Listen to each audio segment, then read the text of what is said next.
Hello বন্ধুরা, যুগে যুগে আমাদের এই পৃথিবীতে অনেক জিনিয়াস মানুষের আবির্ভাব হয়েছে, কিন্তু এদের মধ্যে এমন অনেক মানুষ ছিল যারা খুব কম বয়সে এতটাই মানুষের মন জয় করে নিয়েছিলেন যে তাদের মৃত্যুর কয়েক বছর পরও সেই সব ব্যক্তিকে স্মরণাক্ষরে মানুষ মনে রেখেছেন। এরকম এক মহান সাক্ষী ছিলেন দি ব্রুস লি, যাকে গোটা দুনিয়ার বেস্ট মার্শাল আর্টিস্ট বলে মনে করা হতো। তার ফাইটিং গতি এতটাই ছিল যে মুভি শুটিংয়ের সময় তার অ্যাকশন সিনগুলির গতি 24/সেকেন্ড স্লো মোশন করে দেওয়া হতো, না হলে তা মানুষের চোখে ধরাই পড়তো না। ব্রুস লির পড়াশোনাতে বা স্কুল কলেজে মন বসতো না, তবে তার লাইব্রেরিতে 2000-এরও বেশি বই ছিল। পৃথিবীর অনেক মানুষ তাকে দি গ্রেট ফিলোসোফার বলে মনে করে। এছাড়াও তিনি অনেক ভালো ছবি আঁকতে পারতেন। সাধারণ মার্শাল আর্টিস্টরা যেখানে 35 থেকে 75 কেজি পাঞ্চিং ব্যাগ ব্যবহার করে, সেখানে ব্রুস লি 150 কেজি পাঞ্চিং ব্যাগ ব্যবহার করতেন, কারণ কম ওজনের পাঞ্চিং ব্যাগ তার কিক আর পাঞ্চকে সহ্য করতে পারত না। তো অবশেষে তার মৃত্যুর পর তাকে ঘিরে অনেক রহস্য এখনও লুকিয়ে রয়েছে। তার আসল কাহিনী কেন আমাদের থেকে লুকিয়ে রাখা হয়েছে, আজ আমরা সেই রহস্যের উদ্ঘাটন করতে চলেছি, যা এর আগে না আপনি কোনোদিন শুনেছেন নাকি পড়েছেন। তার ট্যালেন্ট এবং স্কিল সম্পর্কে জানলে আপনার গায়ের লোম খাড়া হয়ে যেতে পারে, তাই ভিডিওটি সম্পূর্ণ দেখার অনুরোধ রইল। আর নতুন বন্ধুরা অবশ্যই পাশে থাকা লাল সাবস্ক্রাইব লেখাটি প্রেস করে বেল আইকনের অল অপশন সিলেক্ট করুন। ব্রুস লির জন্ম 27 নভেম্বর 1940 সালে আমেরিকার সান ফ্রান্সিসকোর এক চীনা পরিবারে। ব্রুস লির মা ছিলেন একজন জার্মান, তাই তাকে হাফ জার্মানও বলা হতো। ব্রুস লির পিতা ছিলেন লি হুইচুন, যিনি পেশায় ছিলেন একজন অপেরা আর্টিস্ট এবং একজন ফিল্ম আর্টিস্ট, আর ওনার মাতা ছিলেন গ্রেসো, যিনি একজন হাউস ওয়াইফ ছিলেন। ব্রুস লিকে নিয়ে তারা মোট 4 ভাই বোন ছিল।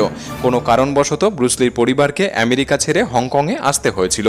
ব্রুস লির পিতা যেহেতু একজন ফিল্ম আর্টিস্ট ছিলেন, তাই ওনার অনেক পরিচিতি ছিল সিনেমা জগতে। পিতার হাত ধরেই অনেক ছোটবেলা থেকে ব্রুস লি সিনেমা জগতে কাজ করার সুযোগ পেয়েছিলেন। অনেক কম বয়সের মধ্যেই একের পর এক ব্রুস লি 20টি সিনেমায় কাজ করে ফেলে। ব্রুস লি যখন ছোট, তিনি শারীরিক দিক থেকে অনেক দুর্বল ছিল। তারা হংকংয়ের এমন জায়গায় বাস করত যেখানে আশেপাশের বাচ্চারা ব্রুস লিকে মারধর করত। এই কারণে ব্রুস লির পিতা তাকে মার্শাল আর্ট এবং সেলফ ডিফেন্স ট্রেনিংয়ে ভর্তি করে দেয়। আর তারপর থেকে সে এতটাই পারদর্শী হয়ে যায় যে গলি মহল্লার বাচ্চারা তার কাছে আসতে ভয় পেত। 13 বছর বয়স থেকেই ব্রুস লি ইপ ম্যান এবং উইং চুইং এর ট্রেনিং নিতে শুরু করে। ইপ ম্যানকে ব্রুস লি তার আসল গুরু মনে করত। এছাড়াও ভারতীয় গামা পালোয়ান থেকে ব্রুস লি অনেক প্রভাবিত ছিল। যখন ব্রুস লি মার্শাল আর্টে পুরোপুরি পারদর্শী হয়ে যায়, আশেপাশের ছেলেদের একদম সোজা করে দিয়েছিল। আর এর জন্য ব্রুস লির পিতাকে অনেক অভিযোগ শুনতে হতো। একবার পুলিশও ব্রুস লির বাড়িতে অভিযোগ নিয়ে এসেছিল। ব্রুস লির পিতা এত অভিযোগের পর সিদ্ধান্ত নেয় তাকে আমেরিকা পাঠিয়ে দেওয়া হবে এবং ব্রুস লিকে বলা হয় পরবর্তী পড়াশোনা তুমি আমেরিকাতেই করবে। এরপর ব্রুস লি পিতার কথা মতো আমেরিকা এসে ইউনিভার্সিটি অব ওয়াশিংটনে ভর্তি হয়। তার পড়াশোনাতে মন বসতো না, তাই সে কলেজের অন্য ছাত্রদের মার্শাল আর্টের ট্রেনিং দিতে শুরু করে এবং ওখান থেকে টাকা উপার্জন করতে থাকে। এমন সময় তার পরিচয় হয় লিন্ডা অ্যামরে নামের একটি মেয়ের সাথে। প্রথম দেখাতেই দুজনের প্রেমে পড়ে যায়।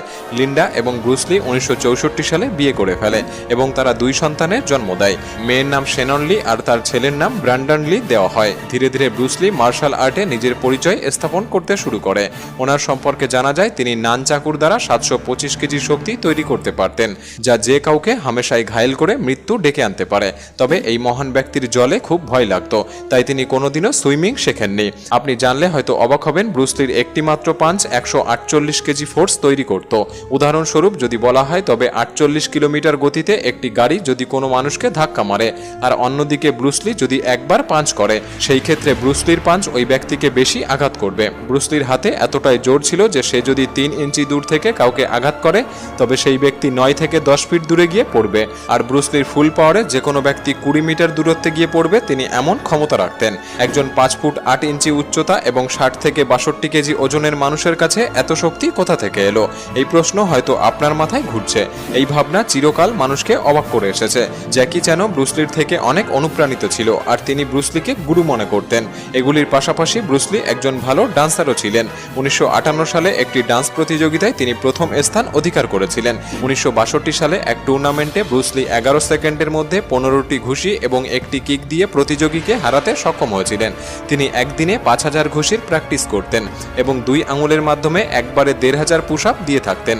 2 আঙুলের পুশ আপ দেখতে দূর দূরান্ত পথ অতিক্রম করে মানুষেরা দেখতে আসতো। এই পর্যন্ত মার্শাল আর্টের দুনিয়াতে তার একটি বড় পরিচয় তৈরি হয়, কিন্তু হলিউড সিনেমা জগতে বড় পরিচয় তৈরি করা এখনও বাকি ছিল। 1964 সালে তিনি একটি টিভি সিরিজে কাজ করেন যার নাম ছিল দি গ্রিন হর্নেট। সেই সময় এটি খুবই জনপ্রিয় হয়েছিল। কিন্তু হলিউড জগতে তার আসল পদার্পণ 1969 সালে। কিছু সিনেমাতে কাজ করে মানুষের মধ্যে ব্রুস লি ছড়িয়ে পড়ে এবং 1972 সালে তার cinema the way of the ড্রাগনের জন্য তিনি রাতারাতি হলিউড জগতে এক সুপার হিরোতে পরিণত হয়। এরপর ধীরে ধীরে সে রূপান্তরিত হয় একজন কোরিওগ্রাফার, রাইটার এবং ডিরেক্টর হিসাবে। এই পর্যন্ত তার ভালো সময় চলছিল। এরপর 10ই মে 1973 সালে তিনি যখন তার প্রথম সিনেমা এন্টার দি ড্রাগনের শুটিং করছিলেন, হঠাৎ তিনি অসুস্থ হয়ে পড়েন। তাকে হংকংয়ের ব্যাপটিস্ট হসপিটালে নিয়ে যাওয়া হয় এবং ওখান থেকে জানানো হয় ব্রুস লির একটি রোগ আছে যার নাম সেরিব্রাল অ্যাজেমা। কিছুদিন পর ওই রোগ থেকে সুস্থ হয়ে ব্রুস লি বাড়ি ফিরে আসেন এবং আবারও তার কাজ শুরু করেন।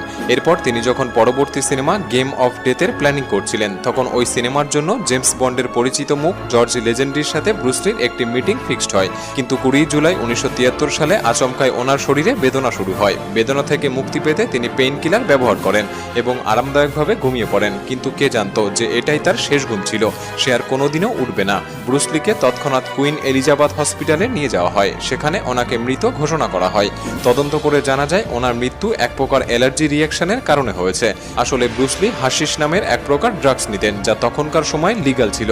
যেহেতু ওই সময় তিনি পেইন কিলার ব্যবহার করেছিলেন, তাই কিছু ডক্টর মনে করেন পেইন কিলার এবং ড্রাগসের রিয়াকশনের কারণে ব্রুস লির মৃত্যু হয়েছে। এছাড়াও তার মৃত্যুর বেশ কয়েক মাস আগে ব্রুস লি তার বগল থেকে ঘামের গ্রন্থি অপসারণ করার জন্য সার্জারি করিয়েছিলেন। অনেকে মনে করেন এটি মৃত্যুর জন্য দায়ী হতে পারে, কারণ ঘাম আমাদের শরীর থেকে টক্সিন কম্পোনেন্ট বাইরে বের করে দেয়। যদি তা বেরোতে না পারে, তা আমাদের শরীরের জন্য মারাত্মক রূপ নিতে পারে।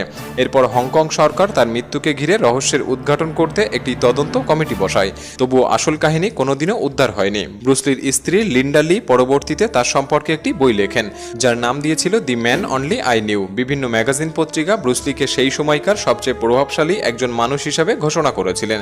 2013 সালে আমেরিকা চাইনা টাউনে ব্রুস লির একটি বিশাল মূর্তি স্থাপন করেছিলেন। একটি সাধারণ বালক থেকে তার স্কিল এবং ট্যালেন্টের মাধ্যমে সে পরিণত হয়েছিল the one and only Bruce Lee the super human. ভিডিওটি কেমন লেগেছে আমাদের কমেন্টে জানাতে পারেন। ভালো লাগলে একটি লাইক করতে পারেন। আর আপনি যদি এমনই আনকমন ইন্টারেস্টিং ভিডিও দেখতে পছন্দ করেন, চ্যানেলটি সাবস্ক্রাইব করে রাখতে পারেন। ধন্যবাদ।